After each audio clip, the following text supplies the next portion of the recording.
long rebound. Steph, no timeout with 6. At 5, Curry for the lead.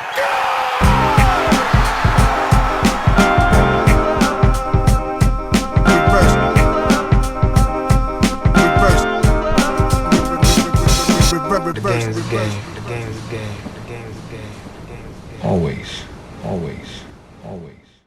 Salut à toutes et à tous, nouvelle semaine, nouveau podcast de l'équipe Rivers Basket Session. On est ravis de vous retrouver comme chaque semaine. On voulait vous remercier à nouveau d'être de plus en plus nombreux à nous suivre, à nous envoyer des retours, des commentaires, même parfois des suggestions de sujets. Voilà, n'hésitez pas. Vous savez comment ça se passe sur Facebook, sur YouTube. N'hésitez pas à un petit pouce ou suivre, partager, parler du podcast autour de vous s'il vous plaît.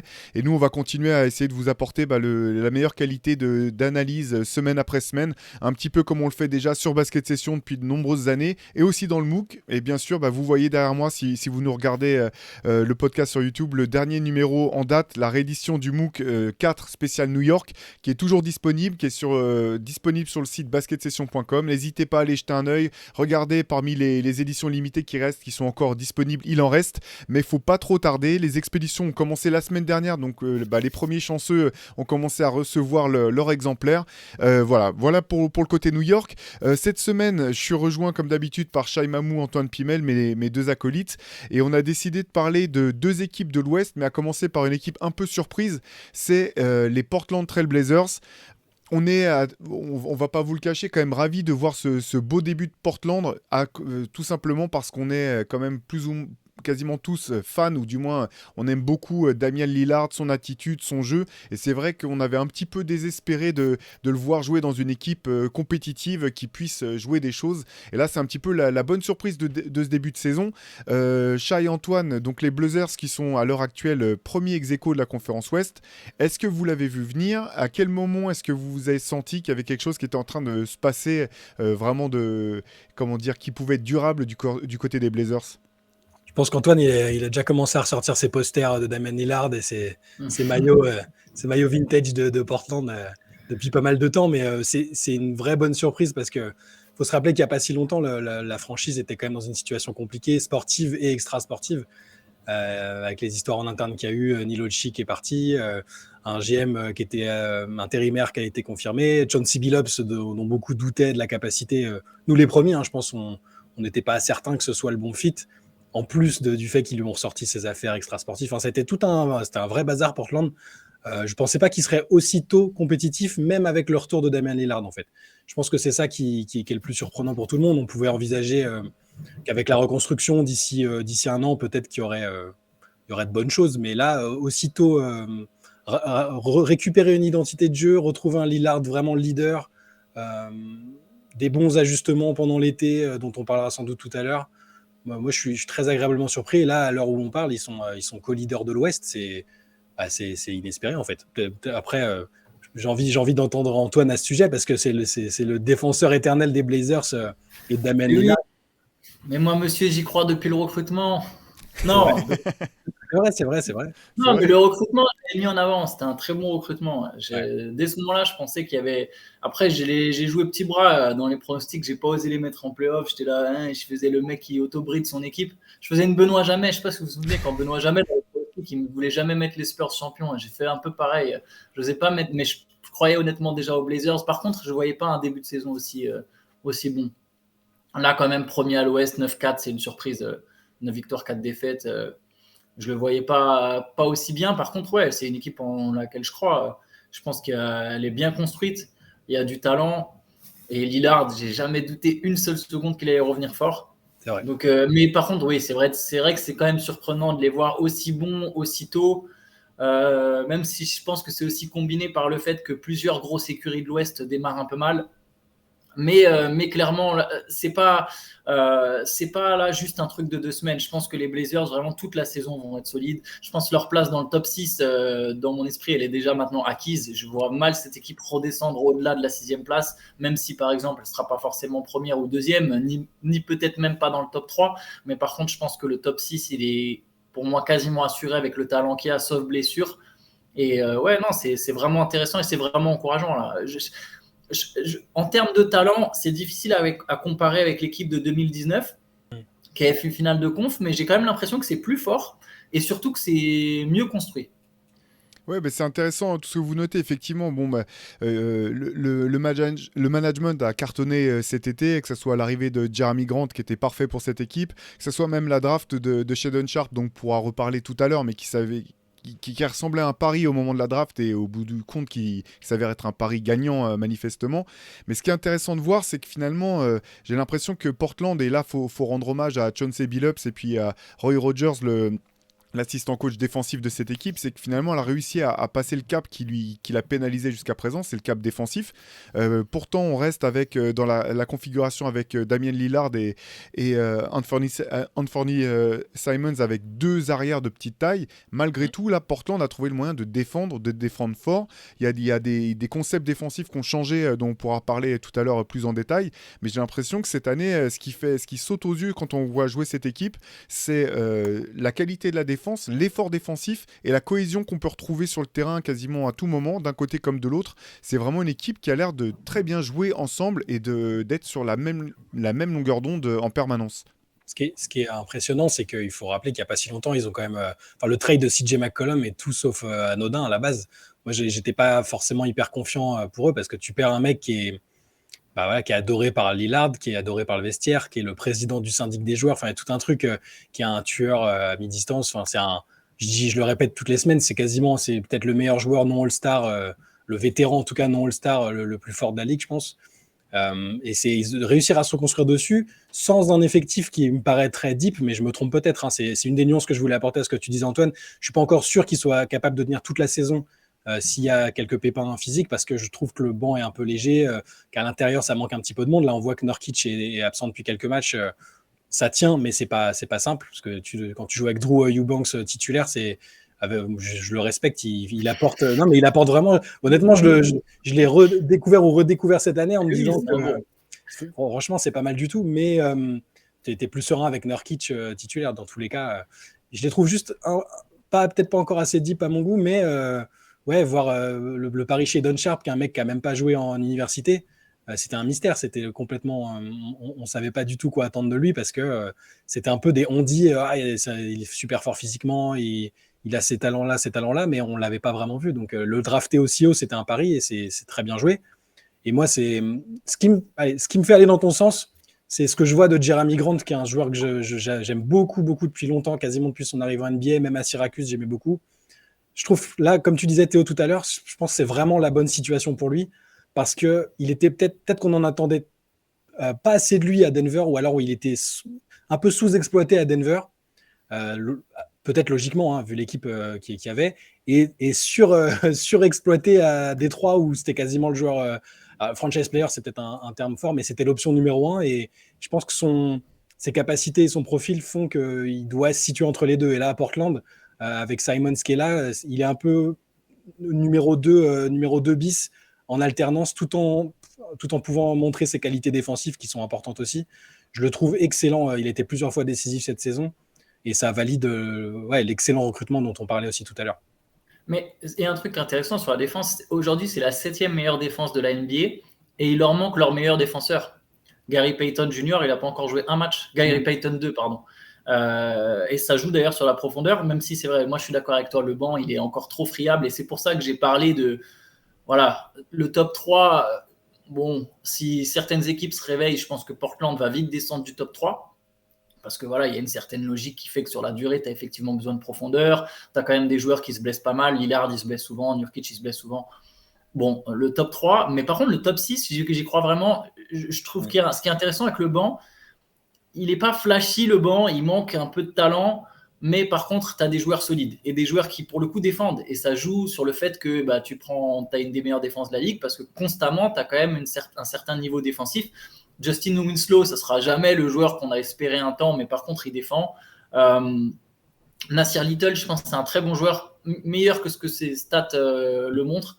Je pense que Nassir Little, c'est un joueur que je voyais passer un cap cette saison. Donc bon, j'aimerais qu'il apporte un peu plus en attaque. Mais il a un vrai potentiel.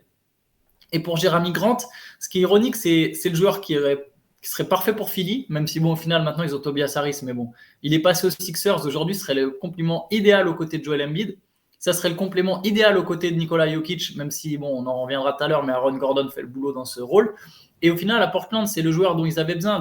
Cette équipe Portland, elle s'est construite à un moment pas en copie, mais on sait très bien comment ça marche en NBA. Quand une équipe gagne, les autres équipes s'en inspirent. Les Blazers se sont construits au moment où les Warriors étaient vraiment au sommet, s'ils le sont toujours aujourd'hui, mais voilà, ils sont construits en se disant, bon, on va faire 2 arrières pistoleros, un meneur. Je pense que Lillard est le joueur qui se rapproche le plus de Stephen Curry, de toute façon, avec Trae Young. Et toute l'idée, c'était ça, sauf qu'en fait, le gros problème, c'est qu'ils n'ont jamais eu leur Draymond Green. Ils n'ont jamais trouvé ce poste 4 qui est capable de défendre, de jouer pivot small ball par moment, qui est pas capable de mettre des shoots à 3 points, de créer un peu de jeu sur des situations de 4 contre 3 après le pick and roll. C'est-à-dire que quand il y a 2 défenseurs qui viennent trapper sur Lillard après un pick and roll, si Lillard lâche la balle, il faut que le joueur qui la récupère soit capable de lire la situation. Et Jusuf Nurkic, bon, il le fait, mais par intermittence, c'est pas non plus le meilleur playmaker de la ligue. Et Jeremy Grant, il est capable de ça. Il est capable de scorer, il est capable de défendre, il est capable de faire plein de choses. Donc oui, je pense que c'est la meilleure situation pour lui, mais c'est aussi pour Portland le meilleur, en tout cas, le joueur au profil qui était recherché depuis un moment. Ouais, non, mais on en revient effectivement à cette histoire d'avoir un roster qui soit vraiment cohérent.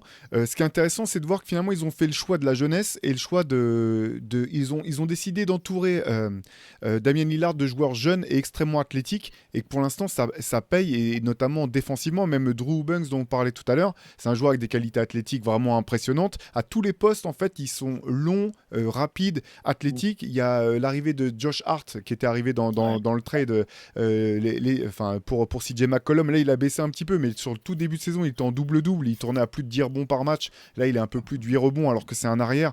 Il y a vraiment une complémentarité des joueurs qui est manifeste. Et pour revenir un petit peu sur les aspects défensifs, il y a des choses qui sont assez intéressantes d'un point de vue stratégique. C'est notamment le fait que les Blazers sont l'une des équipes ou l'équipe qui joue le plus souvent en zone cette année en NBA. Et surtout qu'il y a une grande capacité à alterner défense individuelle, défense de zone, ce qui pour l'instant cause souvent des problèmes aux équipes adverses, notamment en sortie de temps mort, parce qu'ils savent jamais vraiment s'ils vont tomber sur une indiv ou une zone, et que même les Blazers ont la capacité de changer vraiment d'une possession sur l'autre, alterner leur défense, et pour l'instant ça fonctionne très bien. Donc ça, c'est des choses qui peuvent... En play-off, ça pose d'autres types de problèmes, parce qu'en play-off, les équipes ont plus le temps de se préparer à l'avance. Ils savent mettre en place un plan de jeu offensif pour contrecarrer les options défensives adverses. Mais en saison régulière, je pense que c'est une vraie clé de succès. Autre chose qui est un peu notable, c'est leur manière de défendre sur les pick and roll, qui a pas mal changé. L'an dernier, en tout cas, ils essayaient de défendre très agressivement sur les pick and roll, en demandant à Jusuf Nurkic de sortir très haut, sortir pour chasser le porteur de balle, un peu en step-out, comme on dit habituellement. Là, cette année, ils ont changé, ils sont revenus sur quelque chose d'un peu plus traditionnel. Alors, c'est pas vraiment ils défendent pas vraiment en drop comme peuvent le faire les Celtics, mais en tout cas, il est plus obligé. Nurkic n'est pas obligé de sortir. Il vient simplement contrôler le porteur de balle une seconde avant de reprendre son joueur. Et voilà, toutes ces choses-là, c'est intéressant de voir que Chauncey Billups, dont tu parlais tout à l'heure, Shai, finalement, il est en train de montrer aussi que c'est pas juste un player's coach qui a le respect de son équipe parce qu'il a été un grand joueur, mais aussi parce que voilà, il sait mettre en place des choses qui fonctionnent en tout cas jusqu'à présent. En tout cas, défensivement. Défensivement, ouais. Oui, c'est ça. Moi, après, il y a autre chose mais j'ai l'impression que c'est un peu l'histoire de sa vie, mais Damian Lillard, dès qu'il manque une saison, ou alors... j'ai l'impression qu'on oublie tout le temps, et moi le premier, et c'est pour ça que je dis ça, à quel point c'est un leader incroyable, en fait. Parce que, il y a les stats, il fait un bon début de saison, il a été un petit peu blessé, mais je crois qu'il a la meilleure adresse, le meilleur pourcentage au global de sa carrière, là. C'est qu'il a quand même commencé de façon plutôt solide, mais tout le reste, tout ce qu'il fait chaque année, c'est-à-dire le leadership, quels que soient les joueurs qu'il a autour, tu as l'impression qu'il les rend meilleurs, qu'il leur donne confiance, qu'il tire vraiment, il tire jamais la couverture à lui-même. Il y a plusieurs matchs dans le début de saison, notamment avec Hart et avec Grant, où l'équipe adverse s'attend à ce que ce soit lui qui prenne le dernier shoot, et il arrive à lâcher, à impliquer les autres. Dans les déclarations qu'il fait, je le trouve encore et toujours hyper inspirant. Humble. Je trouve que c'est encore une fois un facteur qui fait qu'une équipe peut passer de à cause du talent peut-être moyen dont elle dispose, peut passer d'une équipe moyenne de bas qui se qualifie à la limite à, comme tu parlais, un top 6, quoi. Et Lillard, à chaque fois, et moi le premier encore une fois, j'oublie à quel point c'est un leader, peut-être le leader le plus inspirant, indifféremment des joueurs qu'il a autour, parce qu'il y a d'autres joueurs qu'on n'a jamais vraiment vus avec des coéquipiers et des partenaires peut-être de niveau vraiment inférieur, mais Lillard, qu'il ait eu des All-Stars avec lui ou des joueurs moyens et moins référencés, je le trouve toujours... Il est égal à lui-même et aussi inspirant que performant, en fait. C'est pour ça que mettons directement les pieds dans le plat et allons au fond des choses. Il est temps d'aller chercher quelqu'un autour de lui. Genre, j'ai une idée, une superstar dont le comportement est parfois pointé du doigt. Je ne parle pas de Kyrie Irving, mais une superstar qui profiterait vraiment d'avoir un leader comme Damian Lillard à ses côtés. Moi, je pense les Blazers, là aujourd'hui, si on en parle, on peut être optimiste, adorer leur début de saison. Il faut être réaliste, cette équipe. Au mieux, elle fait un deuxième tour. Au mieux, et c'est déjà vraiment un scénario où ça dépend déjà de l'adversaire du premier tour. Je pense qu'à un moment, par contre, cette équipe, je pense qu'elle n'est pas si loin du titre. Parce que, à part Milwaukee, il n'y a pas de gros épouvantail. Les Warriors vont avoir des vrais soucis à gérer à la fois leurs jeunes, leur défense, les machins. Klay Thompson, c'est l'année où il faut aller tenter de ramener quelqu'un pour Lillard, et cette personne, c'est Kevin Durant. Il faut que les Blazers, ils aillent chercher Kevin Durant. Et je le redis, je l'ai déjà écrit, mais je le redis, quitte à froisser les plus jeunes fans des Blazers qui adorent Anthony Simons et Shadon Sharp, qui sont deux joueurs que j'aime beaucoup et très prometteurs, mais il faut les sacrifier, il faut aller chercher Kevin Durant. Tu veux réécrire un peu l'histoire et faire en sorte que l'équipe qui devait le drafter à la base, qu'aurait dû le prenne finalement. Je vous donne juste un petit 5 majeur et je vous donne la parole. Regardez. Damian Lillard, Josh Hart, Kevin Durant, Jeremy Grant et Yusuf Nurkic. Ce 5 majeurs. Qui les tape à l'ouest? C'est pas mal, hein. Il les tape à l'ouest. C'est pas mal, mais si, non, mais c'est possible. Alors du coup, pour ceux qui n'ont pas lu ton article, peut-être ce serait quoi le trade le plus crédible et raisonnable des deux côtés, c'est ça? Là, tu me mets dans la merde parce que j'ai oublié exactement ce que j'avais cité, mais en gros. Allez voir sur Basket Session et envoyer un texto à Antoine pour lui rappeler son article. Non, mais en gros, faut lâcher ça. Je pense que les Nets, après, c'est ce qui est con. Il fallait le faire au moment de l'affaire Kyrie Irving. Les Nets, je pense qu'ils n'étaient pas loin d'exploser. Là, apparemment, quand même, avec le groupe, ça se ressaisit un peu à Brooklyn derrière Jack Vaughn. Mais on est encore pas loin des Nets qui sont prêts à tout casser. Et je pense pas qu'il y ait beaucoup. Je pense que je fais une petite parenthèse quand même sur Kevin Durant sur les Nets, je me permets. Je pense que l'équipe qui récupérera Kevin Durant, ça se joue à l'équipe qui osera balancer ses jeunes. Et je pense que ça se joue entre Toronto et Portland. Il y a d'autres équipes qui peuvent rentrer dans la danse, qui ont des meilleurs packages, mais je pense qu'ils ne le feront pas. Par contre, Toronto, est-ce qu'eux oseront lâcher leurs jeunes? Est-ce que Portland osera lâcher ses jeunes? Je pense que Portland est peut-être l'équipe qui a le plus intérêt à lâcher ses jeunes pour vraiment offrir à Lillard la superstar à ses côtés. J'adore Shadon Sharp, je le trouve ultra intéressant, ultra prometteur. Je ne pense pas qu'il deviendra Kevin Durant. J'aime beaucoup Anthony Simons. Je pense qu'un jour, il se posera les mêmes questions qui se sont posées pour CJ McCollum. Et encore, je trouve même que Lillard-McCollum, forcément, ils ont eu plus de vécu ensemble. Ça tournait encore mieux. J'adore Simons, c'est pas la question. Je le trouve très fort. Mais c'est pas, ça ne peut pas être la deuxième star qui va mener les Blazers. Et donc, moi, je pense que tu packages les deux, Simons et Shadon Sharp, avec des pics. Alors, le problème, c'est, et quelqu'un me l'avait très justement fait rappeler sur Twitter, les pics des Blazers, ils sont dus aux Bulls. Mais ils sont dus aux Bulls sur une certaine protection. Je pense que si tu offres l'autre côté de la protection, ça marche. Je ne connais pas parfaitement le CBA, mais je pense que les Blazers peuvent offrir 2 pics avec la protection opposée de celle qu'ils ont promis aux Bulls. Avec 2 ou 3 pics, plus Shadon Sharp, Anthony Simons. Et je crois qu'il y a un autre mec pour les... J'ai retrouvé le trade, donc un trade que tu proposais... où tu mettais donc où Durant et Jakob Poeltl de San Antonio. Exactement, il y avait Poeltl et je lâchais Nurkic. Ouais. Voilà, et donc et Portland lâchait Simons, Sharp, Nurkic et un premier tour de draft 2025 protégé 1-5. Et San Antonio qui recevait le premier tour de draft 2027 des Blazers. Oui, les Spurs ont déjà fait comprendre apparemment que Poeltl, ils étaient prêts à le lâcher contre un pic. Mais là, franchement, c'est un pivot plus que solide qui fera défensivement à peu près la même chose que Nurkic. Il est capable de défendre un peu en semi-drop. Il va prendre des rebonds, il va marquer des points. Et de toute façon, tu as Kevin Durant, et tu as Jeremy Grant et Josh Hart. Jeremy Grant, ça devient ton 3e meilleur joueur. Ça, c'est top. Et je pense que même pour les Nets, le fait d'avoir 2 jeunes, des pics et une équipe suffisamment forte pour ne pas être trop nul, donc pour pas donner son pic à je sais plus à qui ils le doivent, aux Rockets, je crois. Il y a une équipe, enfin bref, c'est un trade qui, moi, je trouve cohérent. Après, je suis pas sûr que Brooklyn le fasse maintenant. J'ai l'impression qu'il se relève un peu. Il y a Mais peut-être une fenêtre, c'est l'étape. il y a peut-être une fenêtre de tir. Puis en plus, on en avait parlé pendant l'intersaison, mais Lillard avait déjà fait des appels du pied plus ou moins pour dire ah ouais non mais Durant s'il veut venir, il avait fait un montage, je crois, où il avait retweeté un montage de KD avec un maillot des Blazers. C'est le joueur parfait à Portland. Il serait juste concentré sur le basket et de toute façon, c'est ce qu'il veut.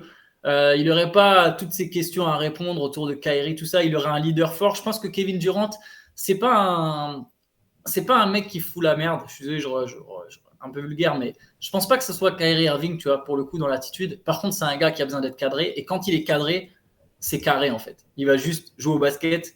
Et il y a peut-être 2 joueurs sur Terre qui jouent mieux que lui au basket. Et encore, je ne suis même pas sûr qu'il y ait 2 joueurs sur Terre qui jouent mieux que lui au basket. Ça serait de suite le meilleur joueur des Blazers sans avoir besoin d'être le leader parce que ça, il ne sait pas le faire. Non, mais et clairement. Lillard, c'est ta deuxième superstar, mais t'es royal en fait. Non, mais KD, il n'est pas intéressé par le management et les ressources humaines. Exactement. Et tout ça, c'est Lillard qui s'en occuperait. Voilà. C'est ça. Donc voilà. Donc moi j'aimerais beaucoup.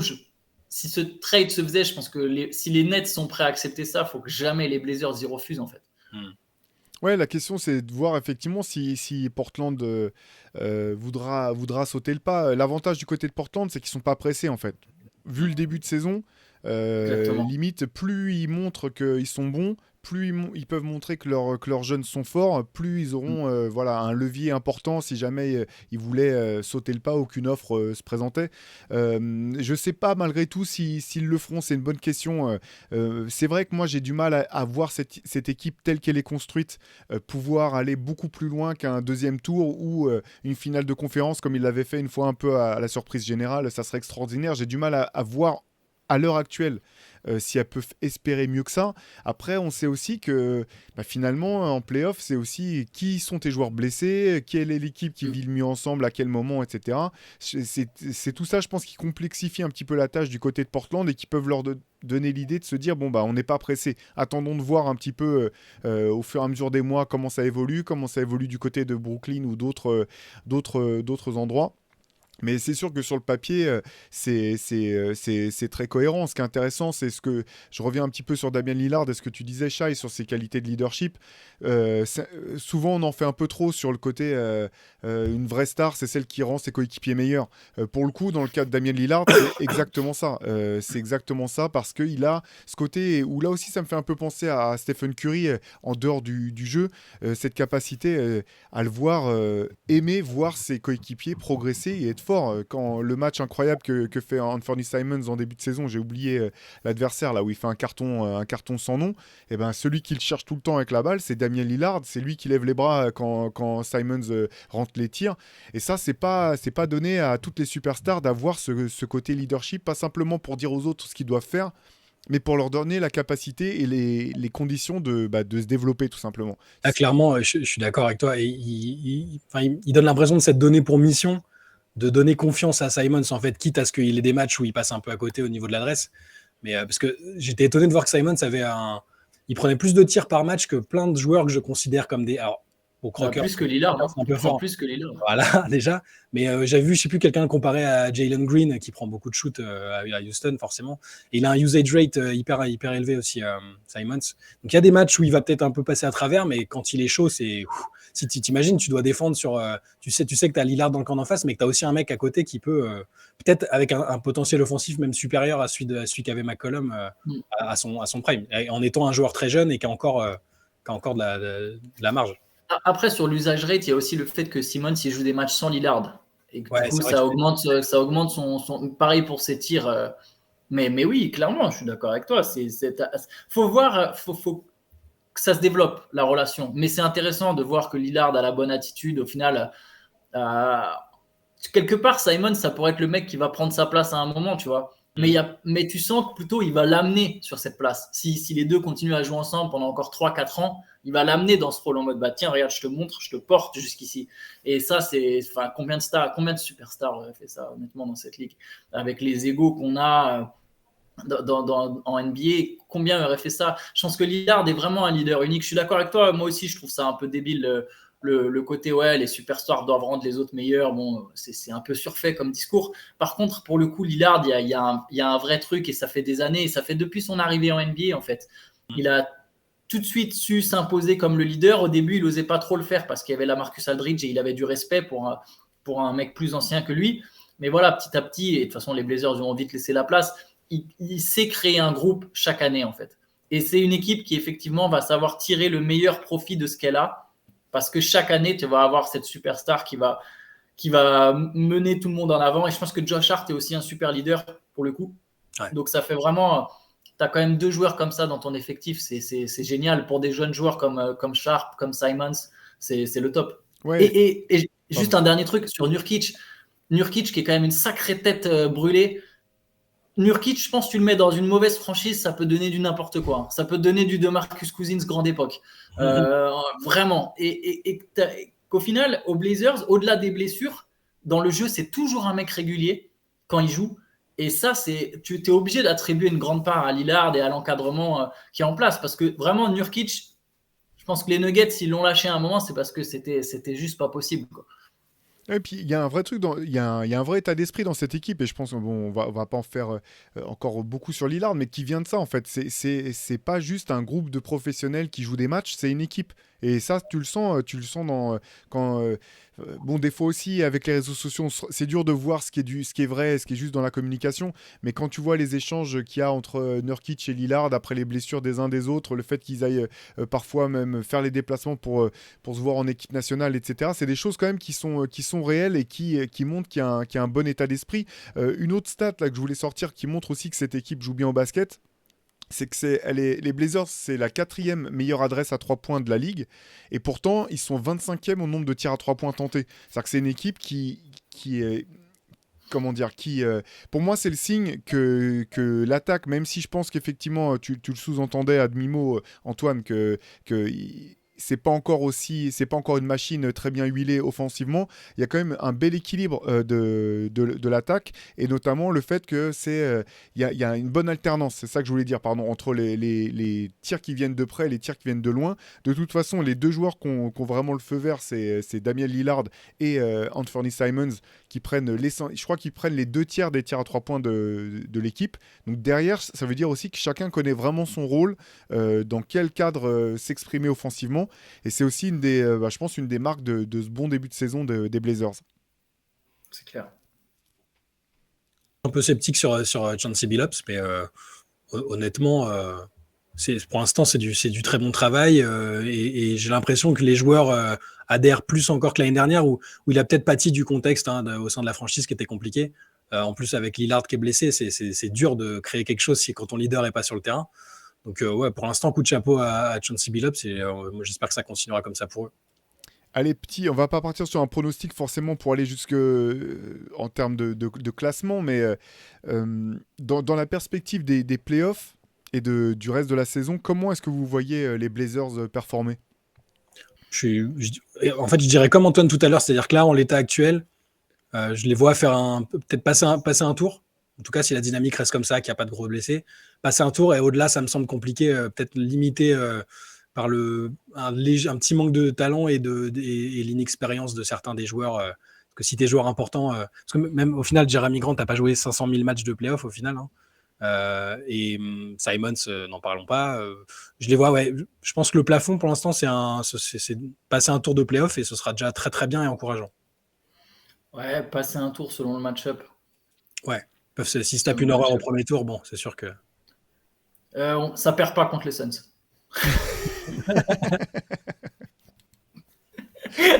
Très bien. C'est dit. Parce que là, quand tu regardes le classement, enfin, si Golden State fait une saison de traînard, ça peut être horrible à se manger au premier tour quand même. Tu te rends compte, enfin. Ah ouais, non, par contre, ça perd contre Golden State. Bon, bah, ça va être. Non, mais comme vous, moi, je les vois quand même bien passer un premier tour. Effectivement, ça dépendra du classement final. En tout cas, je pense que ce bon début de saison, c'est pas anecdotique. C'est la preuve d'une équipe qui est bien construite, en tout cas pour la saison régulière, et qui peut continuer d'être bonne sur la durée. Les playoffs, c'est autre chose, hein. Il y a d'autres choses qui rentrent en ligne de compte à ce moment-là. On verra effectivement ce qui se passera autour de la deadline de février, si les Blazers seront prêts à bouger ou pas. Je vous propose d'enchaîner sur une deuxième équipe qui est plutôt en forme. Alors pour le coup, on avait dit les Blazers équipe surprise. Là, c'est pas tant une surprise dans le sens où dans nos pronostics de début de saison, on les voyait hauts, mais finalement ils ont commencé de manière un peu poussive. C'est les Denver Nuggets qui sont à ex-aequo avec les Blazers premiers de la conférence Ouest, qui sont en pleine bourre actuellement derrière un Jokic toujours aussi incroyable dans la diversité de son jeu et dans son impact sur le terrain. Est-ce que, alors à contrario, est-ce que vous avez été surpris finalement de voir que Denver avait plus de retard à l'allumage que ce qu'on aurait pu prévoir?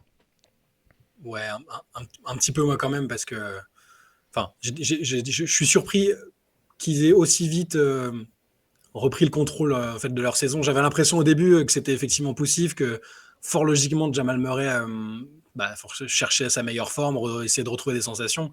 Les longues blessures, on sait comment c'est, même s'il connaît la plupart de l'effectif. Il y a eu quelques petits changements dans l'effectif aussi qui pouvaient expliquer le fait que ce soit plus... qu'il y ait un petit retard à l'allumage, Michael Porter Jr. qui revient, bon. Mais je suis surpris qu'ils aient aussi vite repris le pli là et qu'ils soient... En regardant le classement l'autre jour, je me dis, ah oui, ouais, ok, ils sont déjà sur la dynamique de reprendre de reprendre les rênes de l'Ouest. En fait, ils ont gagné 7 de leurs 10 derniers matchs et 5 des 6 derniers, quelque chose comme ça. Je suis un petit peu surpris qu'ils aient aussi vite repris le contrôle. Et en même temps, quand tu as le double MVP dans ton équipe, double MVP en titre, qui en plus, je trouve, est encore en train d'adapter son jeu. C'est-à-dire qu'il n'est pas en mode...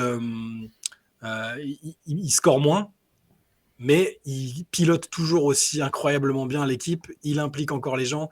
Il voit que c'est un jour où Michael Porter est bien, donc comme le dernier match en date, il va l'alimenter. Il voit que Jamal Murray a besoin de répéter les séquences, de retravailler les automatismes. Il va l'alimenter. Alors, c'est pas le même type de leader que Damian Lillard. Hein, c'est peut-être peut-être un peu moins vocal, mais sur la façon de jouer, lui aussi, c'est un leader incroyable dans la manière dont il implique les autres. Donc, pour répondre à ta question, un petit peu, j'étais autant surpris de leur début de saison poussif que je suis surpris du fait qu'ils soient déjà aussi haut maintenant. Ouais, le début de saison, bon, je pense quelque part c'est normal. Ton deuxième et ton troisième meilleur joueur reviennent un peu de blessure. Tu peux te dire qu'il va y avoir, que ça va pas être tout de suite très funky. Je pense que c'est une équipe très dangereuse, très dangereuse. J'ai souvent sous-estimé cette équipe. Je la vois pas championne encore aujourd'hui. Je sais, j'aime bien taquiner Théo là-dessus, mais je pense que c'est une équipe très dangereuse parce que déjà, c'est sur cette saison, l'effectif il est profond là pour le coup. Ils ont vraiment le top 8 de leur rotation, c'est vraiment très solide. Et en fait, leur superstar, enfin leur star, elle va jouer. Jokic, il va jouer 30-31 minutes par match maximum cette saison. Il va arriver frais en playoff. Ça a souvent été le problème. Il était complètement claqué en playoff. Et pour un joueur de sa taille, de son gabarit, c'est pas facile d'être fatigué en playoff. Là, il va arriver frais. Jamal Murray, il va pas jouer non plus des grosses minutes cette saison. Il va monter en puissance tout doucement. Pareil pour Michael Porter Jr. Cette équipe, elle est dangereuse. Je la trouve dangereuse, je la trouve intéressante. On pourra en parler après. Je pense qu'il manque un petit quelque chose pour aller au bout. Et ce petit quelque chose, sera peut-être plus Michael Porter Jr. que Jamal Murray, même si je ne suis pas encore sûr que Michael Porter Jr. soit prêt. Mais c'est une équipe qui va faire beaucoup de mal. Et du coup, qu'il soit relevé vite, ça me surprend qu'à moitié. J'avoue que j'avais même pas fait plus attention que ça au fait que d'un coup, ils se retrouvent à 9-4. Premier égalité. Je pense que c'est une équipe qui va, quelle que soit leur saison régulière, en fait, ça le pire, ils peuvent finir premier à l'Ouest. Et c'est pas ça qui va me faire dire ils sont dangereux. C'est vraiment le fait qu'il y a le moyen d'arriver frais en playoff. Et là, la rotation profonde, les joueurs qui sont en place, ça peut faire trembler des équipes à l'Ouest. Il y a deux trucs. Moi, je trouve il y a deux trucs qui sont vraiment notables. Tu parlais de Jamal Murray et je trouve qu'il est déjà sur une dynamique ascendante. Je trouve qu'il est déjà mieux après avoir logiquement galéré un peu au niveau du shoot. Là, sur les derniers matchs, je le trouve bien. Je le trouve physiquement, le langage corporel est bien mieux. Et il a l'air de retrouver de la confiance. Alors Michael Porter Jr., je suis pas un grand fan de Michael Porter Jr., peut-être plus à cause de l'extra sportif que du terrain. Mais pour autant, je le trouve là où il avait, il est très pénalisant défensivement depuis le début de sa carrière, je trouve. Là, par contre, tous les matchs de Denver que j'ai regardés, j'ai trouvé qu'il faisait les efforts, à défaut d'être incroyablement bon. Je trouve qu'il n'est pas pénalisant, donc c'est déjà un progrès. Et les matchs comme le dernier, où il met 31 points, quand il est vraiment en rythme offensivement, c'est quand même quelque chose. C'est super dur à stopper quand tu as Jokic pour l'alimenter et qu'il a un peu d'espace. Donc c'est ces deux-là qui sont les options 2 et 3 ou 2 bis. Ils sont, je trouve, sur une forme intéressante et ascendante par rapport au fait qu'ils n'étaient pas là l'année dernière, quoi. Denver commence déjà à être bien en ayant cette marge encore de progression chez ces deux-là. Ouais, alors Antoine tout à l'heure me charriait un petit peu parce que c'est vrai qu'après le trade d'Aaron Gordon, juste avant la blessure de Jamal Murray, moi je voyais cette équipe des Nuggets comme étant favori à l'Ouest, en tout cas pour rejoindre les finales. On sait ce qui s'est passé depuis, mais je partage votre avis sur le fait que c'est une équipe, à mon sens, très dangereuse, très profonde. Moi ce qui me plaît le plus là dans ce que je vois de Jamal Murray en ce moment, au-delà du fait qu'il retrouve un petit peu d'adresse, c'est vraiment dans le jeu à deux avec Nikola Jokic. C'est une des paires les plus dévastatrice, je trouve, dans le jeu à deux. C'est très très dur de défendre sur eux. Ils sont en permanence en train de se chercher l'un l'autre et ça redonne à Denver un vrai playmaker en plus de Jokic sur attaque placée notamment.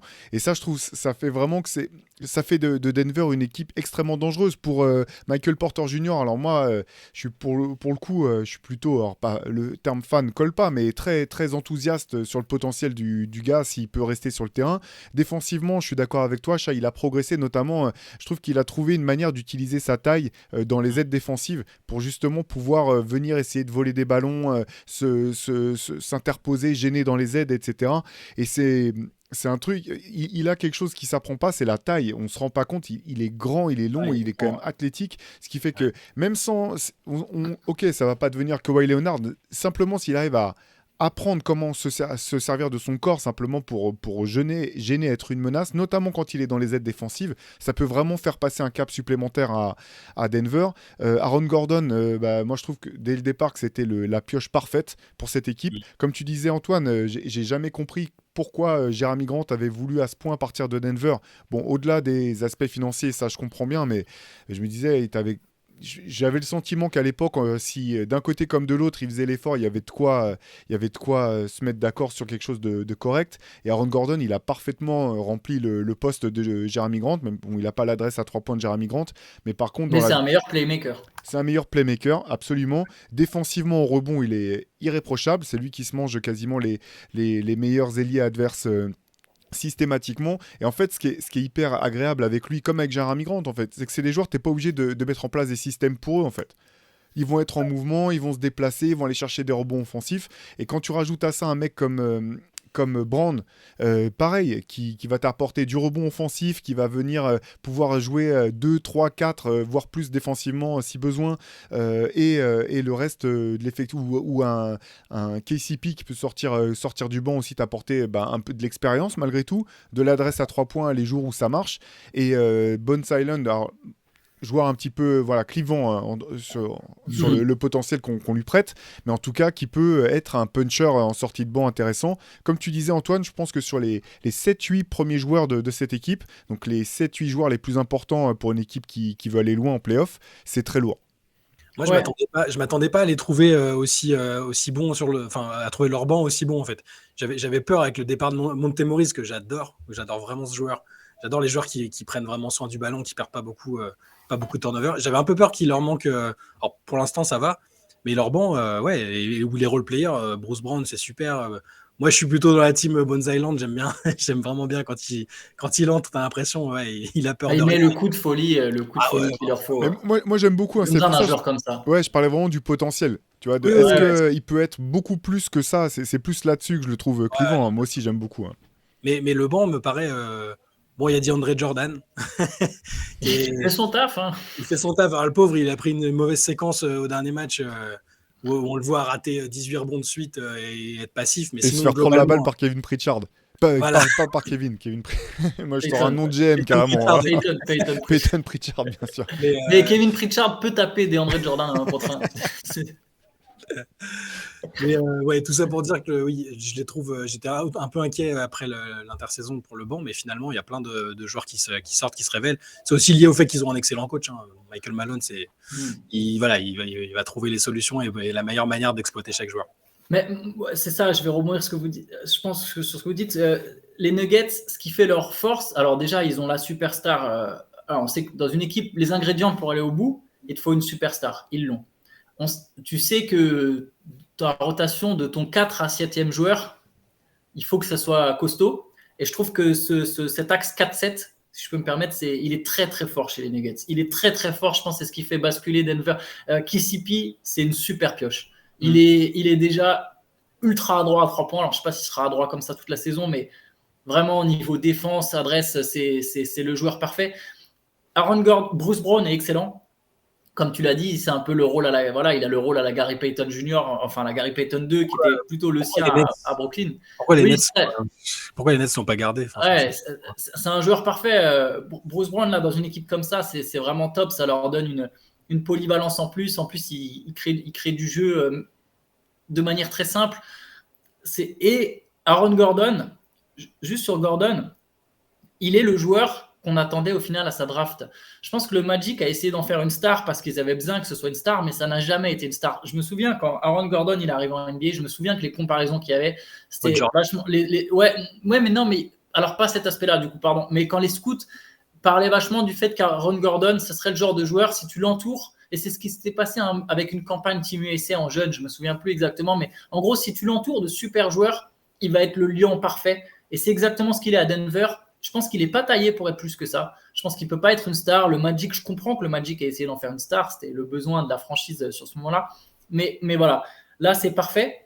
Et du coup, voilà, bon, je pense que sur ce 4-7, tu as les super ingrédients. Sur le 1, tu as les super ingrédients. Après, voilà, on sait que pour gagner, il faut aussi toujours une deuxième star. Jamal Murray, ce serait injuste de lui demander dès maintenant. Alors déjà, je trouvais qu'avant, il n'était pas tout à fait une superstar, même si c'est un très bon joueur que j'aime bien, contrairement à vous. La rédaction est persuadée que je le déteste. C'est pas vrai. Je le trouve. On a les dossiers, Antoine. Il est ultra cool. Je l'ai rencontré en vrai 2 fois. Il est archi cool. Il est vraiment. Je l'ai vu à Barcelone, je l'ai vu à Paris. À chaque fois que j'ai parlé avec lui, c'est vraiment un mec. Ouais, c'est un Canadien. Top du top. Ouais, top du top. Ah, il se prend super pas la tête. Il est vraiment drôle et tout. Jamal Murray, mais je pense que voilà, il revient de blessure. C'est un peu compliqué d'être la vraie deuxième star qui peut te faire. On sait comment ça marche cette ligue. Après, ils ont une équipe suffisamment solide. Hein. Comme tu as dit, Théo, il peut y avoir des blessures, etc. Mais bon, généralement, il faut quand même une vraie deuxième star. Je pense que Michael Porter Jr. a le potentiel pour l'être. Il te faut, tu vois, ce mec qui, derrière un moment, va, sur certains matchs d'une série, va vraiment épauler Jokic, tu vois. Un gars qui va tourner à 25 points toute la série. Pas juste, il va taper un match à 35 et, tu vois, et puis un match à 12. Non, qui va vraiment taper 25 points sur toute la série, une série du 2e tour, une bonne série bien corsée, tu vois. Et ça, Michael Porter Jr., je pense qu'il peut l'être. Les comparaisons avec KD, pour le coup, sont intéressantes. Il y a un petit... C'est pas tout à fait le même joueur, hein, mais il y a un petit côté ailier long qui peut scorer un peu de partout. Voilà, je ne sais pas s'il a le mental pour être déjà cette deuxième star.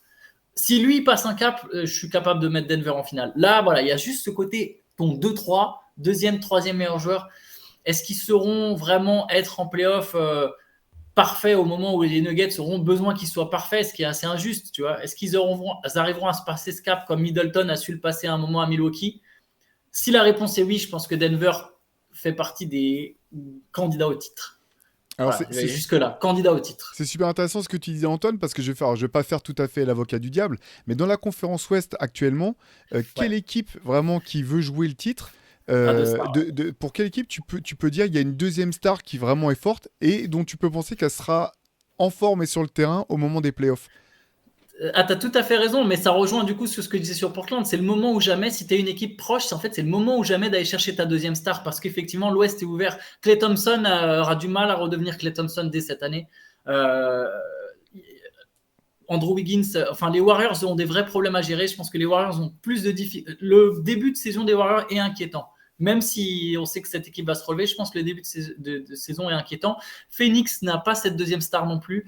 Dallas n'a pas de deuxième star. Portland est intéressant. En fait, la conférence Ouest est vachement ouverte. Il y a plein d'équipes très fortes, mais elle est ouverte. Et effectivement, tu as raison. Denver, pour aller en finale, il y a la place, clairement, il y a la place. Parce qu'au bout, Surtout que au bout du compte, j'ai l'impression que, de manière paradoxale, les deux équipes à l'Ouest qui ont deux superstars, ou deux vraies stars établies, c'est les deux équipes de Los Angeles. Sauf Ouais. que Kawhi, on l'a toujours pas revu sur Ouais, le il joue terrain, pas, ouais. et que les Lakers, on a vu quels étaient leurs résultats jusqu'à présent. Ouais, non, mais clairement, il y a la place. Mais pour reparler de la deuxième star, enfin, ça va dépendre de la manière dont il revient de sa blessure et dont il monte en puissance. Mais le Jamal Murray de la bulle, la série contre Utah, Elle est trompeuse pour moi, cette série. je sais, non, mais j'imagine, mais on sait qu'il est capable de le faire sur une série. Ouais. S'il faut se lancer dans un duel de shooter avec un autre mec, de scorer, Oui. il l'a en lui. Après, est-ce qu'il peut le retrouver? Est-ce que ce sera nécessaire? Je sais pas, mais au moins ponctuellement, on sait qu'il l'a en lui et je pense pas qu'il va se planquer en playoff. Je pense qu'il a ça. Ah non. Est-ce que physiquement, il va pouvoir le faire? Je sais pas, c'est autre chose.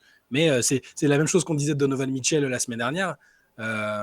C'est des mecs ils ont déjà montré au moins sur une série de playoffs. Il y a des joueurs, enfin James Harden, je me souviens pas d'une série de playoffs où il a été fantastique tout au long de la série.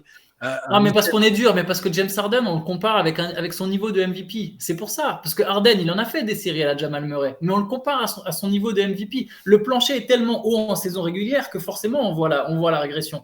Murray, il part de plus bas. Donc, d'un coup, la moindre série où il cartonne, on a l'impression que c'est une révélation. James Harden, il peut te sortir une série à 30 points par match. Tu vois, et pourtant, pouvait, en tout cas. Il pouvait. Vu son début de saison, il peut peut-être même toujours. Et pourtant, vous savez que c'est clairement pas un joueur que je porte dans mon cœur. Mais James Harden, c'est une deuxième star pour moi. T'as une deuxième star. C'est quand même au-dessus de Jamal Murray niveau talent, niveau tout ce que tu veux. C'est juste que voilà, en playoff, il est dans la position du numéro 1 et on veut qu'il mette 35 points, ce qu'il fait en saison régulière, et il le fait pas. Donc pour moi, c'est la perception. Elle est liée à ça aussi, à ce que tu fais avant, à ce que tu fais après. Je pense que Michael Porter Jr. est peut-être celui qui a le plus de chances d'être leur deuxième star. Bah, en fait, pour revenir à ce que tu disais sur les postes 1 à 7 ou 1 à 8 des Nuggets, ce que je trouve vraiment intéressant, bon là, bien sûr, tout dépend de leur état de santé, c'est qu'en fait, finalement, cette équipe telle qu'elle est construite, elle n'a pas besoin forcément d'avoir un joueur qui va mettre 30 points en plus de Jokic, et que si tu as Michael Porter et Jamal Murray, tu te dis que tu as potentiellement une deuxième star en cumulé en fait, et que bah, s'il y en a un qui est moyen un match et que l'autre explose, bah, finalement ça fait le job, parce que le jeu des Nuggets, il n'est pas aussi stéréotypé que d'autres équipes qui jouent avec deux superstars. Donc bon, là bien sûr, là on s'enflamme un petit peu, on parle déjà de potentiel match-up en playoff ou de ce genre de choses, mais je pense que quelque part l'atout de cette équipe des Blazers, il est là-dessus quelque part. Elle repose sur un playmaker extraordinaire qui peut scorer, qui peut maintenant aider en défense et qui peut trouver le joueur fort et créer du jeu pour les autres. C'est ça aussi la spécificité de Denver. Bon, on en parle pas mal dans le MOOC numéro 10 sur les playmakers, mais qui fait que cette équipe, elle est hyper atypique en fait. C'est qu'elle repose avant tout sur les qualités altruistes de son pivot Nikola Jokic, et du coup ça permet ça te permet de ne pas avoir besoin d'une deuxième star traditionnelle entre guillemets, c'est-à-dire un deuxième arrière qui va créer du jeu pour les autres et mettre 30 points quoi qu'il arrive. Dans la construction de leur effectif, là, quand on regarde, ils ont pas, en perdant Montemoris et même Campazzo au final, ils n'ont pas le mec, le floor general qui orchestre un peu le jeu. Et, bon, pour l'instant, ils n'en ont pas besoin. Après, je sais pas, peut-être qu'en playoff ou au fil de la saison, d'ici là, ils auront recruté un joueur, même juste pour 10 minutes, hein, mais c'est le petit truc qui leur manque un peu pour moi. Mais effectivement, la spécificité avec Jokic, là, il y a encore, enfin, ça reste, en plus, au-delà des performances, ça reste une équipe qui est incroyable à voir jouer, parce que tu sens qu'il va se passer des choses quand il a la balle, les passes volleyées, les trucs, il y a encore ce que j'adore avec Jokic, personnellement, c'est vraiment regarder une action qui paraît, il fait une belle passe décisive, et puis tu la regardes sous un autre angle de caméra, et tu te dis, mais il avait combien de centimètres à sa disposition pour trouver l'angle de passe. Enfin, c'est ça qui est bluffant. Ça reste une équipe qui est super cool à voir. Dans tous les cas, la simple présence de Jokic fait que c'est une équipe qu'on a envie de voir performer et qui est cool à voir dans tous les cas. On l'avait mis très haut dans notre classement des équipes à voir. À regarder, ouais, bien sûr. Ouais. Et un peu comme les Blazers, en fait, c'est aussi une équipe où moi, je repense toujours à ces images de, je sais plus quelle saison c'était, là où ils vont loin, et tu vois Michael Malone qui fait une espèce de pogo avec ses joueurs dans les vestiaires après le match. elle fait corps cette équipe, quoi. C'est pas juste voilà des collègues de travail. Tu sens qu'il y a ça, et un peu comme dans le cas de finalement de Portland, c'est comme ça parce qu'il y a une superstar qui est altruiste et qui se met au service qui se met au service de l'équipe. C'est la différence en ces équipes-là, comme les Warriors avec Stephen Curry, les Spurs à l'époque avec Tim Duncan. Quand t'as une superstar qui fait pas simplement prendre de l'équipe, mais qui redonne autant qu'elle reçoit, ça fait une différence énorme au bout du compte.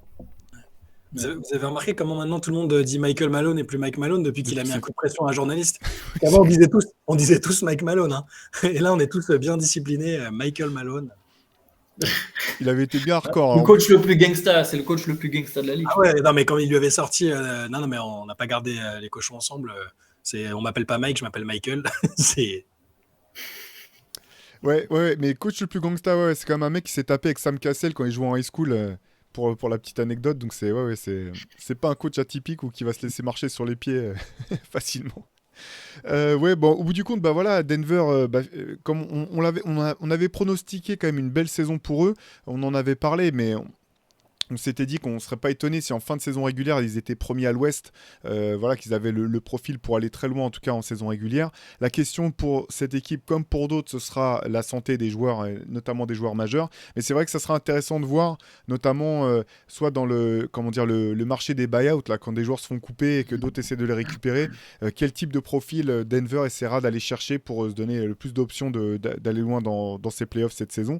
En tout cas, là aussi, comme pour Portland, c'est une équipe, je vois pas, sauf blessure, je les vois pas dérailler, je vois pas pourquoi elle serait pas forte et très dangereuse au moment où viendront les playoffs.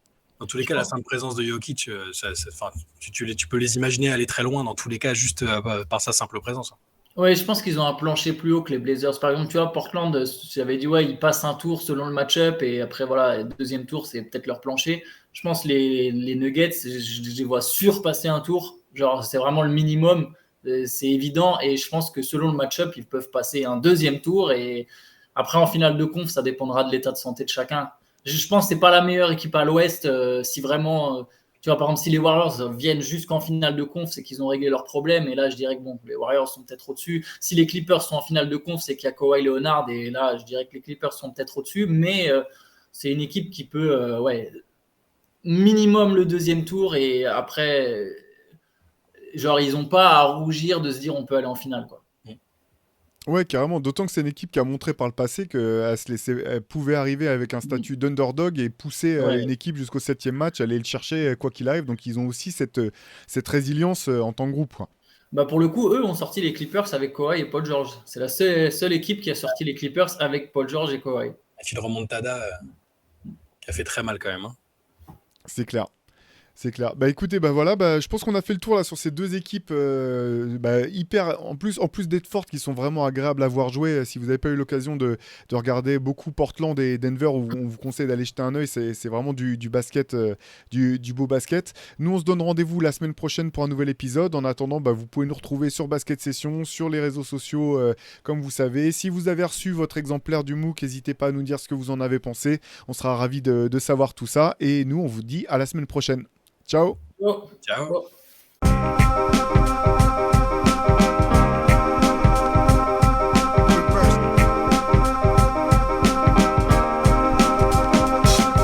Game is out there, and it's either play or get played.